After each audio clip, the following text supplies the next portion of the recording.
Ikapitong Kabanata. Tuyuan sa Asunción.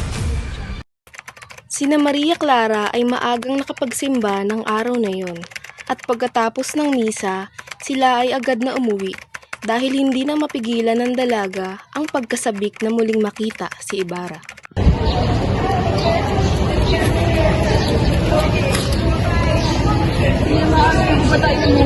Ano ba yan, Maria? Hindi mo babatid na hindi yan magandang asal? Lalo na kakagaling mo lamang sa simbahan? Paumanhinti na.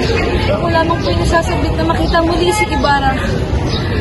Pagkatapos magsimba at mag-almusal, sila ay nagkanya-kanya na ng gawain, habang si Maria ay nagpatuloy na lamang sa pagtatahi upang malibang ang kanyang sarili. Sa bawat karwahe na dumaraan ay pabilis ng pabilis ang tibok ng puso ng dalaga sa pag-aasam na ang kanyang minamahal na ang sakay ng mga ito. Ang iyong pakiramdam. Marahil kailangan mong lumanghat ng mga sariwang hangin. Mas mainam kung sa San Diego na lamang sino. Maayos ang bahay natin doon. At nalalapit na rin ang kapistahan at dahil sa tiyak na maaari mga anak. Makalipas lamang ang ilang sandali, dumating si Crisostomo sakay ng isang magarang karwahe at agad naman itong tinawag ni Kapitan Tiago.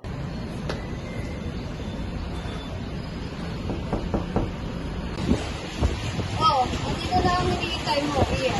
Crisostomo Ibarra, halika na rito.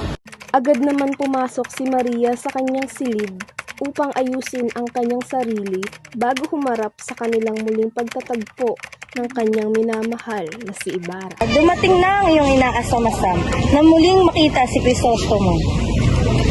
Magandang araw sa inyo, Tia Isabel, Kapitan Tiago. Gawin na rin sa aking pinaunahan sa Maria. Paumanhin, Tio at Tia. Maaari ho ba ako humingi ng pahintulot na maisama si Maria sa azotea? Marahil mayroon lamang ho akong gustong mapag-usapan at gayon din ay makipagkwentuhan na rin sa aking mahal.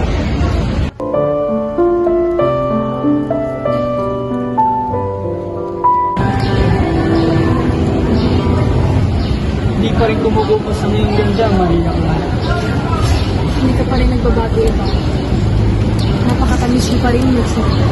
Hindi ako magtataka marahil napakaraming babae na umiibig sa iyo. Maria, ibig kong malaman mo na ako ay isang napakapalag na mayroon sapagkat ipinagpasya ng ating mga magulang na ako ay ikasal sa pinakamagandang babae na nakilala ko. Minsan lamang kung kapalingan. Minsan ba hindi ako nawaglit sa iyong isipan? Lalo na ang iyong pinintahan ay pinananakan ng napakaraming kababaihan. Ang iyong alaalay kailanman ay hindi ko makakalimutan. Ang mga ito ang nagsisilbing tanging aliw sa tuwing ako ay nangungulila nung ako ay nasa ibang bansa. Naaalala mo ba ito?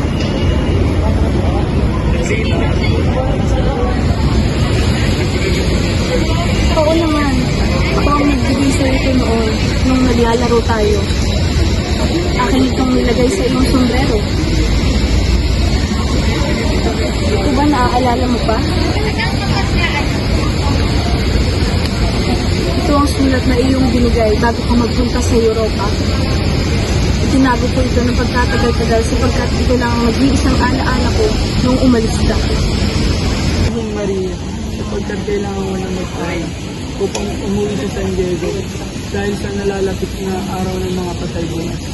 Paalam Maria, mag-iingat ka palagi.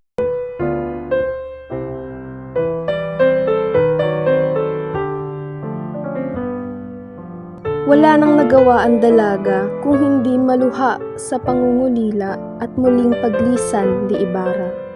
Gayunpaman, sinabihan na lamang siya ng kanyang ama na ipagtulos si Ibarra ng 2 kandila at ialay sa santo ng manlalakbay. Ikapitong Kabanata. Tuyuan sa Asunción.